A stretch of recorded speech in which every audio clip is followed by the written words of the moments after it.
We are globetrotting through retirement through the Wicklow Mountains National Park on day 5 of the Rick Steves Heart of Ireland tour. Today, we're traveling from Kilkenny to the mystical Glendalough Monastery. Next, we'll stop at a delightful lunch at one of the prettiest gardens in all of Ireland before heading to Dublin and visiting the thought-provoking Kilmainham Jail. But first, Glendalough. This early Christian monastic settlement was founded by St. Kevin in the 6th century. Most of the buildings that survive today date from the 10th and 12th centuries, despite attacks by the Vikings. St. Kevin's cross is a fine example of a plain cross remarkably carved from a single granite stone. This cross shows how St. Patrick tried to acclimate the once pagan people of Ireland to Christianity. This was done by combining a cross with a circle representing the sun. The cathedral is the largest of the 7 churches in Glendalough. It was built in several phases from the 10th to 13th century. St. Kevin's Church, better known as St. Kevin's Kitchen, is from the 12th century. Legend has it that this structure was used as a kitchen, but there aren't any records to back that up. St. Kevin's Church is a fine example of Romanesque architecture, especially with an intact stone roof. Next, we enjoyed a short walk in the woods surrounding the historic monastery, and there are different hiking trails to explore around the lake and the stunning views.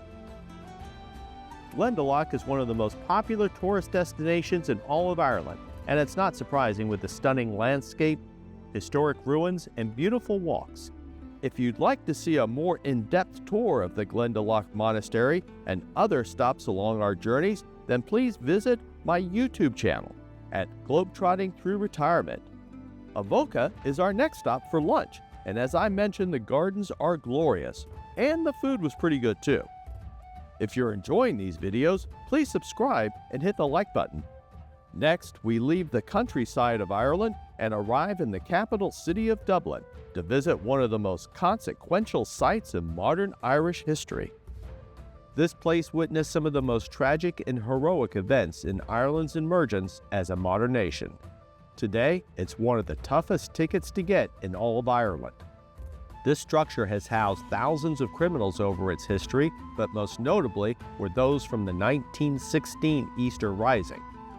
And walking past these cells, where those who spent their final hours, is a haunting experience. In the late 1850s, the east wing of the jail was completely replaced. In this new wing, it's possible to see all 96 cells from a central viewing area. The use of light was deliberate and philosophical. It was thought that the huge skylight would be spiritually inspiring for the inmates. A deafening silence fell over our group as we walked into Stonebreaker's Yard, the site of the executions. A plaque and cross designate the spot where it happened.